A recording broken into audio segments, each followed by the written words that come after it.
Bollywood Silver Screen presenting As Far As My Feet Will Carry Me। साल 1945, जहां हमें Siberia में एक प्रिजनर कैंप को दिखाया जाता है। यहाँ पर बहुत सारे सोल्जर्स हैं जिन्हें प्रिजनर बनाया गया है। ये सब के सब जर्मन सोल्जर्स हैं।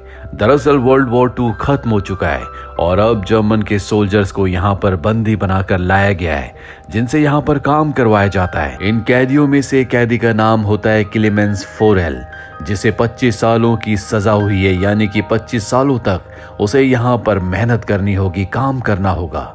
वो यहाँ से भागना चाहता है क्योंकि वो यहाँ से भागकर अपनी पत्नी और बेटी के पास जाना चाहता है। यहाँ पर पहरा बहुत ज्यादा कड़ा नहीं होता क्योंकि यहाँ से भागने का मतलब मौत है। चारों तरफ बर्फ है, ठंड है। अगर कोई कैदी यहाँ से भाग भी गया तो ठंड में जमकर उसकी मौत हो जाएगी। पर क्लेमेंस को इस बात की कोई परवाह नहीं है। वो बस यहाँ से किसी भी तरह से निकलना चाहता है और एक रात को उसे मौका मिल जाता है। वो कोयले की गाड़ी में बैठकर यहाँ से भागने में कामयाब हो जाता है। रात को जब वो आसमान को देखता है तो तारों को देखकर उसे बहुत खुशी मिलती है, पर तभी अचानक से गाड़ी रुक जाती है।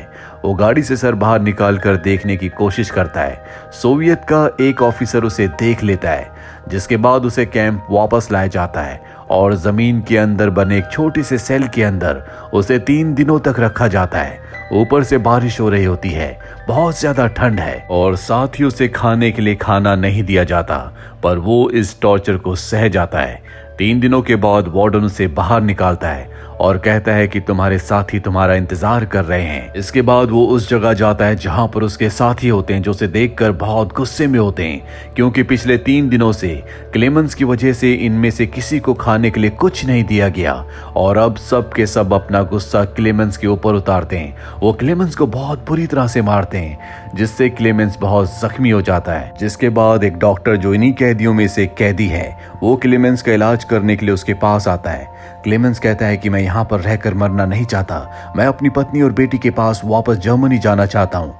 डॉक्टर कहता है कि यहाँ से भागना नामुमकिन है। अगर तुम यहाँ से भाग भी गए तो ठंड में बाहर मारे जाओगे। पर सच ये भी है कि अगर तुम नहीं भागे तब भी मारे जाओगे, क्योंकि यहाँ पर सोवियत वाले जो तुमसे लेड की खुदाई करवाते हैं, वो धीरे धीरे हवा के साथ तुम्हारी बॉडी के अंदर जाता है, जिससे इंसान को खतरनाक बीमारी होती है, जिस बीमारी से कोई इंसान नहीं बच सकता और इसीलिए डॉक्टर खुद भी बीमार होता है। वो कहता है कि तुम्हें भागना जरूर चाहिए। वो उसे अपने गर्म कपड़े देता और बताता है कि रेलवे लाइन पर जगह जगह खाना छुपा कर रखा गया है। उसके पास जूते होते हैं, वो भी वो उसे दे देता है, साथ ही एक गन भी। दरअसल डॉक्टर खुद भी कभी यहाँ से भागना चाहता था, पर अब जबकि वो बहुत जल्दी मरने वाला है तो उसके भागने का यहाँ से कोई सेंस नहीं बनता। इसीलिए उसने खुद के भागने की जो तैयारी की होती है, वो सारा सामान वो क्लेमेंस को दे देता है। साथ ही वो उसे अपना लंच बॉक्स भी देता और कहता है कि अगर तुम यहाँ से भागकर सही सलामत बाहर पहुंच गए तो ये मेरे परिवार को दे देना और उनसे कहना कि अब मैं इस दुनिया में नहीं हूँ। उसी रात को बर्फीला तूफान आता है, जिस तूफान में क्लेमेंस यहाँ से एक बार फिर से भाग जाता है। सुबह वार्डन को ये बात पता चल जाती है और डॉक्टर के पास आता है, पर अब डॉक्टर की मृत्यु हो चुकी है। वार्डन इस बात से बहुत गुस्सा होता है कि क्लेमेंस एक बार फिर से भाग गया। वो अपने सिपाहियों को उसे पकड़ने के लिए भेजता है, लेकिन किसी को उसका कुछ पता नहीं चलता। सब कहते हैं कि वो मारा गया होगा क्योंकि चारों तरफ बहुत ज्यादा ठंड है, जिसमें कोई भी इंसान जमकर मारा जाएगा। पर वार्डन को पूरा यकीन होता है कि क्लेमेंस जिंदा है, इसीलिए वो उसकी तलाश जारी रखता है। वहीं हमें क्लेमेंस को दिखाया जाता है जो बर्फ के थपेड़ों को सहता हुआ लगातार धीरे धीरे आगे बढ़ रहा होता है। आज उसे इस बर्फ में चलते चलते पूरे 9 दिन हो चुके हैं। तभी उसे डॉग्स के भौंकने की आवाज आती है। वो पीछे देखता है कि एक स्लेड उसी की तरफ आ रहा है। वो वहीं पर गिर जाता है और स्लेड उसके ऊपर से उसे रौंदता हुआ निकल जाता है। तभी उसकी आंखें खुल जाती है। वो देखता है कि ये उसका एक सपना था। क्लेमेंस अपने इस सपने से बहुत ज्यादा डर जाता है। कई दिनों से पैदल चलने की वजह से वो बहुत ज्यादा थक चुका है। उसका खाना भी खत्म हो चुका है। वो भूखा है, प्यासा है, इसीलिए वो वहीं पर गिरकर बेहोश हो जाता है। कुछ देर के बाद उसे होश आता है। दरअसल उसे किसी की आवाज आ रही होती है। तभी वो देखता है कि उसके सामने एक सील है जो उसका खाना बन सकती है। वो अपनी गन निकालकर उस पर फायर करता है, लेकिन गोली सील को नहीं लगती। सील वहां से भागने लगती है। वो उसका पीछा करता है और तभी वो एक बर्फ की चट्टान के पीछे चली जाती है। पर इससे पहले कि वो उसकी आंखों से ओझल हो जाती, क्लेमेंस उस पर निशाना लगता और उसकी आखिरी गोली सही निशाने पर लगती है, जिससे सील मारी जाती है। जिसका मतलब ये है कि क्लेमेंस के पास अब खाने के लिए खाना है। क्लेमेंस ने आज कई दिनों के बाद भरपेट खाना खाया है। खाना खाने के बाद आराम करने के बाद वो एक बार फिर से यहाँ से निकल जाता है। उसके पास एक कंपास भी होता है जिससे वो लगातार अपनी दिशा देखता रहता है। साथ ही अपना दिमागी संतुलन अपने काबू में रखने के लिए वो हमेशा अपने आप से बातें करता रहता है। 2 महीने से वो लगातार चल रहा है और एक दिन उसे अपने सामने एक सूखा हुआ पेड़ दिखता है, जिसे देखकर वो खुश हो जाता है। आज 2 महीने के बाद उसने किसी ऐसी चीज को देखा है जो इस बात का संकेत है कि वो आर्कटिक की बर्फीली चट्टानों से अब बाहर आ चुका है। वही वार्डन को दिखाया जाता है जो अब भी क्लेमेंस को ढूंढना चाहता है और वो अपने सोल्जर से कहता है कि तुम 500 मीटर के रेडियस में किसी भी कीमत पर उसे ढूंढकर वापस लाओ। मुझे पूरा यकीन है कि वो अब भी जिंदा है।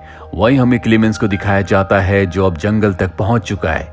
हालांकि सब के सब पेड़ पूरी तरह से सूखे हुए होते हैं। अभी यहाँ पर बर्फीला तूफान आ जाता है, जिस वजह से पेड़ टूटकर गिरने लगते हैं और इन्हीं पेड़ों में से एक पेड़ क्लेमेंस के ऊपर गिर जाता है। और उसकी किस्मत अच्छी होती है कि यहाँ पर 2 लोग होते हैं जो यहाँ पर सोने की तलाश में आए हैं और वो दोनों मिलकर क्लेमेंस की जान बचाते हैं।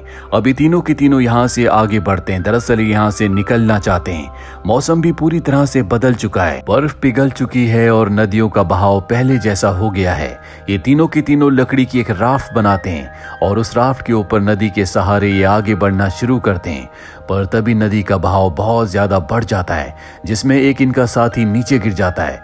क्लेमेंस अपनी जान की परवाह किए बगैर उसे बचाने के लिए नदी में कूद जाता है और बहुत मुश्किल से अपने उस साथी को नदी के किनारे ले आता है। पर इनका जो दूसरा साथी होता है वो राफ्ट से अकेला ही यहाँ से आगे बढ़ जाता है। कुछ ही देर बाद वो उस जगह पहुंच जाता है जहां पर उसने अपने साथी के साथ स्टे किया था। उसके पास सोने के वो छोटे छोटे टुकड़े भी होते हैं जिन्हें ढूंढने के लिए वो जंगल में बर्फीली जगहों पर गया था। उसके मन में लालच आ जाता है। वो सोचता है कि मेरा साथी तो अब मारा जा चुका है, ये सारा का सारा सोना मेरा होगा। पर कुछ ही देर बाद उसका साथी और क्लेमेंस दोनों के दोनों वहां पर आ जाते हैं। अब क्लेमेंस ने जिसकी जान बचाई होती है उसे समझ में आ जाता है कि उसके साथी ने उसे धोखा दिया और जानबूझकर राफ्ट लेकर वहां से चला गया था, इसीलिए वो उसे मार देता है। जिसके बाद क्लेमेंस और वो आदमी दोनों के दोनों यहाँ से निकल जाते हैं। और यहाँ से निकलना इतना आसान नहीं है। ये लगातार चलते रहते हैं। अब कई महीने यहाँ पर हो चुके हैं। एक बार फिर से इनका सामना बर्फ से होता है। अब ये लगातार बर्फ में चलते रहते हैं। क्लेमेंस के साथ जो आदमी है जिसके पास बहुत सारा सोना है वो उसे कहता है कि तुम अपना बैग कुछ देर के लिए मुझे दे दो, तुम बहुत ज्यादा थक चुके हो। उसे लगता है कि क्लेमेंस उसका सोना चुराना चाहता है, इसीलिए उस बैग से वो क्लेमेंस के ऊपर हमला करता है, जिस वजह से क्लेमेंस ऊपर से नीचे गिर जाता है। क्लेमेंस बेहोश हो जाता है। कुछ देर के बाद भेड़ियों की आवाज से उसकी आंखें खुलती है। वो देखता है कि बहुत सारे भेड़िए उसी की तरफ उसका शिकार करने के लिए आ रहे हैं। वो अपनी जान बचाने के लिए पेड़ के ऊपर चढ़ जाता है, लेकिन भेड़िए उसका पैर पकड़ लेते हैं। पेड़ बहुत ही पतला होता है जिस वजह से पेड़ टूट जाता है। पर इससे पहले कि भेड़िए उसे अपना शिकार बनाते, उसे गोलियां चलने की आवाज आती है। सारे के सारे भेड़ियों को यहाँ पास ही के कुछ लोकल लोगों ने मार दिया होता है। वो क्लेमेंस की जान बचाते हैं, उसे अपने गाँव ले आते हैं। क्लेमेंस को जब होश आता है तो वो देखता है कि वो एक गांव में है। उसे बहुत खुशी होती है। और जल्दी यहाँ पर सोवियत सोल्जर्स का, उनकी आर्मी का एक मैसेज आता है जो गांव वालों को बताता है कि एक जर्मन सैनिक हमारे कैंप से भाग गया है। अगर किसी ने उसे शेल्टर दिया तो उसे अपनी जान से हाथ धोना पड़ेगा। ये जानने के बाद वहाँ के जो लोकल लोग होते हैं वो क्लेमेंस से कहते हैं कि तुम्हें यहाँ से जाना चाहिए, तुम्हारी जान यहाँ पर खतरे में है। वो क्लेमेंस को सफर के लिए बहुत सारा खाना और एक डॉग देते हैं ताकि सफर में उसका एक साथी भी हो। अब वो अपने डॉग के साथ लगातार 1 साल तक पैदल आगे बढ़ता चला जाता है। एक दिन वो एक जगह पहुंचता है जहां पर बहुत सारे मिल वर्कर होते हैं। क्लेमेंस का डॉग उनके पास चला जाता है। क्लेमेंस अपने डॉग को बचाने के लिए वहां पर जाता है। मिल के वर्कर क्लेमेंस को पहचान लेते हैं कि वो एक जर्मन है, इसीलिए वो क्लेमेंस को अपने ओनर के पास ले जाते हैं। क्लेमेंस उन्हें अपनी पूरी कहानी सुनाता है जिससे उनके दिल में उसके लिए सहानुभूति आ जाती है। इसीलिए वो क्लेमेंस को उस ट्रेन में बैठा देते हैं जिससे वो यहाँ से बाहर निकल सकता है। क्लेमेंस क्लेमेंस ये सोचकर बहुत खुश हो रहा होता है कि जल्दी वो अपने परिवार के पास वेस्ट जर्मनी पहुंच जाएगा। रास्ते में एक स्टेशन पड़ता है।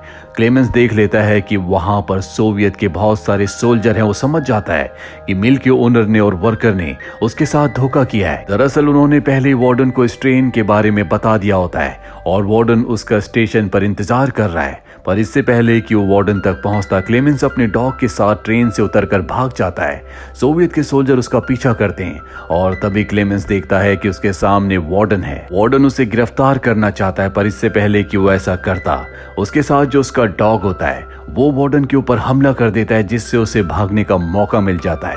क्लेमेंस यहाँ से भागना शुरू कर देता है। तभी उसे गोलियों की आवाज सुनाई देती है। वो समझ जाता है कि उसके डॉग को मार दिया गया है। क्लेमेंस को बहुत दुख होता है, लेकिन वो यहाँ पर रुक नहीं सकता। वो लगातार भागता चला जाता है। सोवियत के सोल्जर्स उसका पीछा कर रहे होते हैं। क्लेमेंस एक ब्रिज के ऊपर आ जाता है जिसके नीचे से ट्रेन गुजर रही होती है। वो उस ट्रेन के ऊपर कूद जाता है और इस तरह से वो सोवियत के सोल्जर से एक बार फिर से बच जाता है। अब वो लगातार कई महीनों तक अलग अलग तरीके से अपने सफर को तय करता है। वो बहुत भूखा होता है। वो एक मेले में पहुंचता है जहां पर बहुत लजीज खाना है, लेकिन उसके पास पैसे नहीं है। वो देखता है कि दो लड़कियां पैनकेक बेच रही हैं, पर वो इसे खरीद नहीं सकता। निराश होकर वो वहां से जाने लगता है। तभी उन दोनों लड़कियों में से एक को उस पर दया आ जाती है। वो एक बच्चे को पैनकेक का एक टुकड़ा देती है और कहती है कि ये उस आदमी को दे आओ। क्लेमेंस उसे खाकर बहुत खुश होता है। दरअसल अब वो सेंट्रल एशिया तक पहुंच चुका है। यहाँ पर एक पॉलिश ज्यूइश आदमी उसे देख लेता है। उसे उस पर शक होता है। इसके बाद वो उसका पीछा करता है। क्लेमेंस एक चर्च में जाता है जहाँ पर वो प्रार्थना करता है। ज्यूइश आदमी उसके पास आता है। वो कहता है कि मैं भी एक प्रिजनर था, तुम चिंता मत करो, मैं तुम्हारी मदद करूंगा। और वो उसे अपने घर ले आता है जहाँ पर कई सालों के बाद उसने शेव किया, जो कई सालों के बाद अपने असली रूप में आया है। वो ज्यूइश आदमी उसके लिए एक पासपोर्ट बनाता है और कहता है कि तुम अपने घर वापस जा सकते हो। क्लेमेंस बहुत ज्यादा इमोशनल हो जाता है। वो ईरानियन बॉर्डर पर जाता है जहां पर वो अपना पासपोर्ट दिखाता है और उसे बॉर्डर क्रॉस करने की इजाजत मिल जाती है। क्लेमेंस ये सोचकर बहुत खुश होता है कि अब वो अपने घर अपने परिवार के पास वापस पहुंच जाएगा। और जब वो ब्रिज को क्रॉस कर रहा होता है तभी उसकी आंखों पर रोशनी पड़ती है और अगले पल वो देखता है कि उसके सामने वार्डन खड़ा है।